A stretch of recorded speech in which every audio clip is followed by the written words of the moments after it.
Seguimos con el curso de nuestra entrevista el día de hoy en el marco de la sección Esequibo es Venezuela. Conversamos con el profesor universitario de Derecho Constitucional, José Vicente Haro. En el segmento anterior dejábamos en el aire una pregunta interesante. ¿Qué se debe hacer con la Ley de Nacionalidad y Ciudadanía respecto al caso de los esequibanos? ¿Cuál es una de las opciones que se puede tomar en cuenta?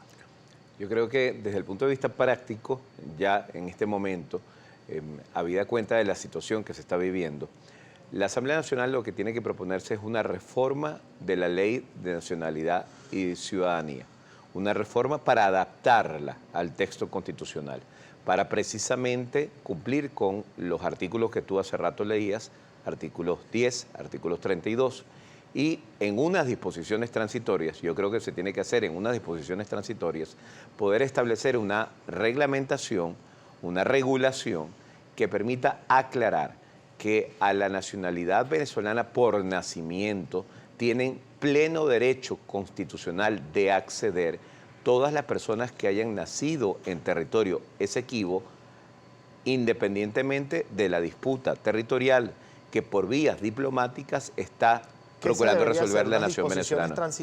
Disposiciones transitorias. Disposiciones transitorias para reglamentar esto y permitirle tener las herramientas a las autoridades del SAIME para poder recibir las solicitudes y para poder tramitarlas y poder otorgar cedulación y pasaporte a los esequibanos. Hablemos un poco de las acciones de algunos funcionarios importantes de la política nacional que han estado atentos a la situación del Esequibo. La Asamblea Nacional, por ejemplo, ha establecido un documento bastante amplio en el tema del Esequibo que fue diferido el día martes en su discusión en el Parlamento. ¿Usted ha tenido acceso a este documento? ¿Ha visto el resumen al menos que han hecho los medios de comunicación? ¿Qué opinión le merece? ¿Realmente está atendiendo la contingencia del llamado de la Corte Internacional de Justicia? Estoy observando que el Parlamento se está ocupando del tema, lo cual ya es bastante. Es importante que las instituciones venezolanas, todas las instituciones venezolanas, se ocupen del tema del Esequibo.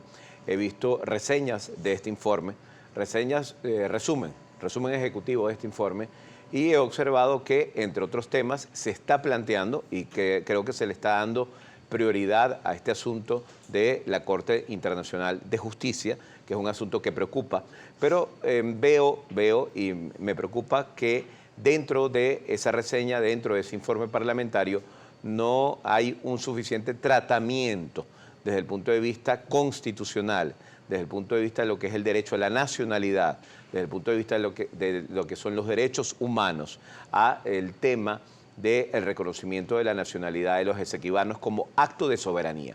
Yo creo que allí la Asamblea Nacional debe completar su acción más allá de lo que puede hacer y de los buenos oficios que puede hacer para dejar claro que la Corte Internacional de Justicia no tiene jurisdicción de acuerdo a la Convención de Ginebra, al Acuerdo de Ginebra, suscrito en este caso, para poder decidir el caso del Esequibo y la disputa que tienen en eso el Estado venezolano y Guyana. Estuvo implícita en su respuesta una crítica al documento de la Asamblea Nacional, en donde según usted no se toma en cuenta el tema de la nacionalización, el tema de darle nacionalidad a los esequibanos, pero ahora nos gustaría que hiciera una crítica directa al Estado venezolano respecto al tema. Sí, con respecto al Estado venezolano, yo sí he observado, y eso hay que resaltarlo, he observado que ha habido una inconsistencia en general, una falta de diligencia en sostener permanentemente en el tiempo y especialmente en los últimos 20 años, no hemos visto una posición firme aclarando que la Corte Internacional de Justicia no tiene jurisdicción para poder decidir el caso venezolano.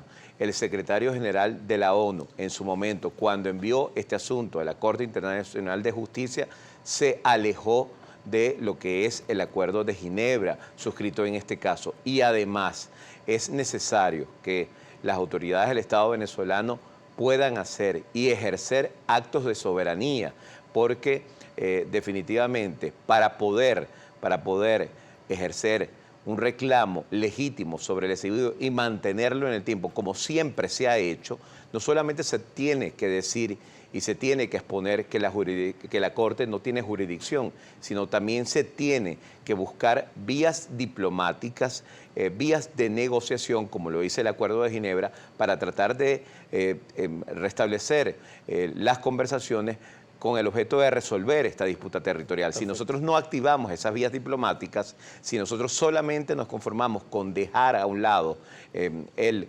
asunto de la Corte Internacional de Justicia, estamos haciendo el trabajo a medias. Por eso creo que debe haber un refuerzo en la estrategia tanto del Estado venezolano como en particular de la Asamblea Nacional en torno a la solución de problemas, ejerciendo siempre actos de soberanía. Tenemos que pasar a la lectura de los tuits con nuestra compañera Daniela Salas. Adelante, Daniela.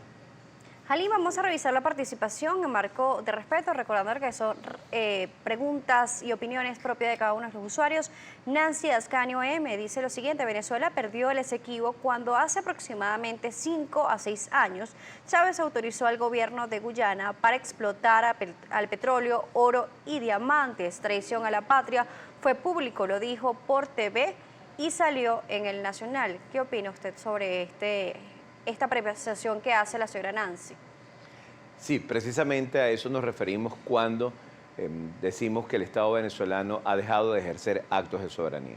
Cuando se omite pronunciamientos sobre esto, cuando se omiten acciones sobre esto, cuando no se envían notas de protesta sobre eso, cuando no se reclama directamente ante las autoridades de Guyana este tipo de situaciones, se dejan de ejercer actos de soberanía.